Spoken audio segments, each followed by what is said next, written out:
balitang pagsabog. Pero ang presyo ng bilihin parang kontrolado pa rin. Samantalang dito sa Pilipinas, wala namang gera, wala namang bomba. Pero yung presyo ng bilihin parang may sariling pasabog. Araw-araw sumasabog pataas. Bigas, gasolina, kuryente, lahat pataas ng pataas. Kaya ang tanong, saan ba talaga ang mas delikado? Yung lugar na may gera o yung bansang tahimik nga? Pero unti-unting pinapasabog ang bulsa ng mamamayan.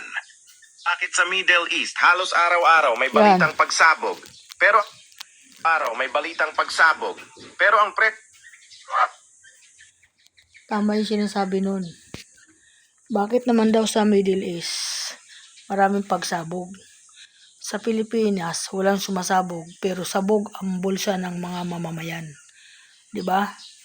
Tama nga naman, bakit nagkaganon? Bakit dito lang sa Pilipinas yung sobrang gipit na hirap na nadadanas? Nabutas na ang mga bulsa ng mga mamamayan natin. Yung mga naghahanap buhay, kawawa, yung mga driver dyan, kawawa. Ayan po yung di po yun sa sinasabing nag-iinarte ang mga mamamayan natin.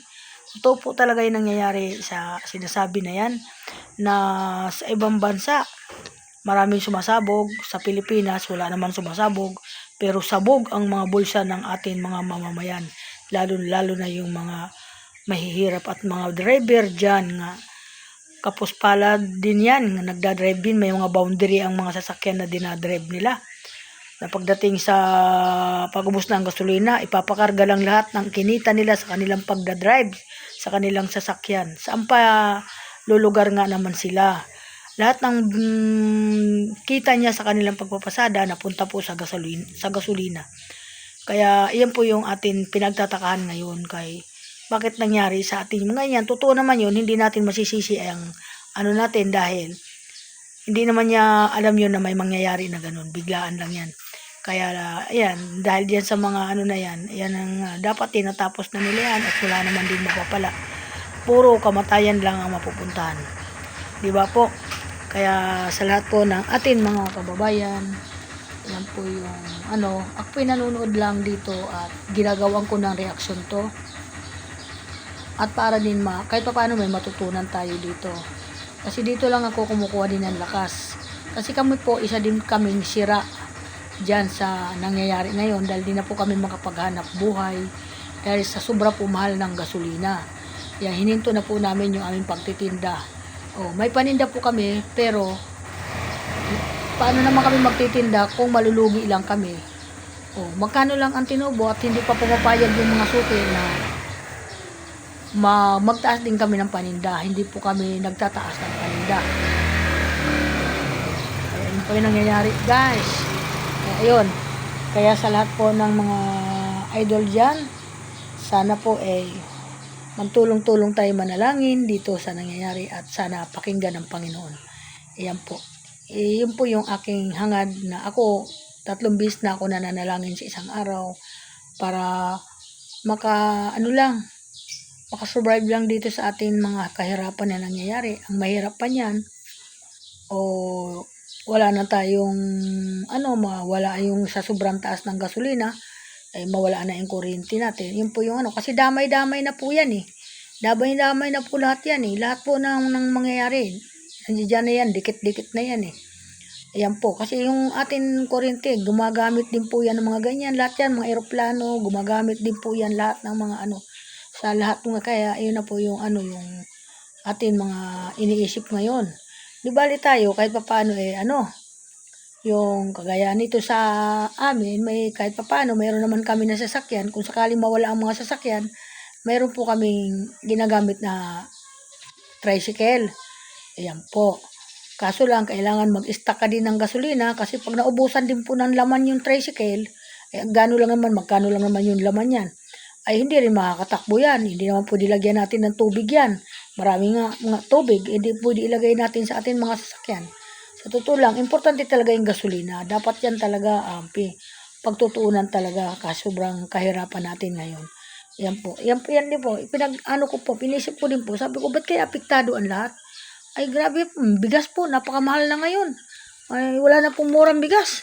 Dati nakakabili po ako ng 35 isang kilo. Ngayon, 40, 45 ngayon, wala na po. Pinakamababa po ngayon na bigas, 55, 60, 70. Ganun po ang bigas ngayon. Ayan mga guys, kaya welcome to my vlog. Maraming salamat. Good morning uli everyone. Ako po hindi makapokus sa aking ginagawa kasi ginagawang ko mong reaksyon tong aking nakikita dito. Ako po hindi gumagawa ng kwento. Pinapakita ko naman po kung ano yung napapanood ko. Ayan po. Para din malaman ng iba yung hindi mahilig manood nga kasi marami ako mga friends, malaman din ay gano'n na pala, 'di ba, na matututo sila dito. Ganoon, mag-imbak-imbak habang walang ulan. Pag may nakikitang panggatong, kung mayroon tayong paglalagyan panggatong, ay pwede na tayong mag-imbak-imbak, pang emergency ba. Ayan po, kung mayroon tayong magagawa ng yung pwede gawing gasira, wag na po natin itatapon yung mga lumang mantika. Yung mga used oil na mantika na yun, panggamit natin, iiponin na po yan. Ako po kasi, iniipon ko po yun. Kasi marunong din po ako gumawa ng pansamantalang liwanag. Kung gagawa lang po tayo ng maglalagay ka ng tubig dyan sa garapon. Kung may garapon ka, maggawa ka ng yung tila na kuton, ipasok mo sa garapon. Tapos lagyan mo sa ibabaw ng used na sisindi na po yun. Gamit mo po yun na magdamag. Na hindi delikado din na matumba sa sunog. Kasi ngayon sa sobrang init, marami din po nagkakasunog. Yan po yung sumasabay sa atin kahirapan ngayon, yung mga sunog. Marami, kahapon nga po, may nasunog doon sa lugar ko . Sabi ko, kaya yun po yung ngayon, yung atin pinaghahandaan. Kandila, mahirap po tayo maghanda ng kandila kasi ang kandila po, tumutumba po yan. Tumutumba po yan. Pag dinikit natin sa ating pinaglagyan, tumumba, nasunog na, natulugan natin, delikado po yan. Mabuti pa po ang i-ready natin yung mga solar. Yan po ay hindi delikado kasi binibilad lang naman yan sa initan na pagdating ng gabi ay lumiliwanag na. Maganda po yun, maghahanda po ako niyan. Yan po. Hindi din po tayo pwede maghanda yung mga decharge na mga bumbilya.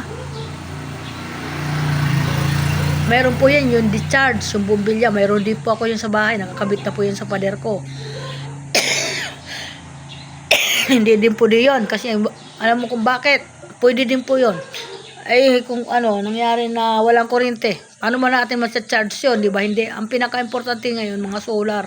Kaya magiging mabili ngayon ang mga solar. Yan ngayon ang maganda na naman inegosyo solar.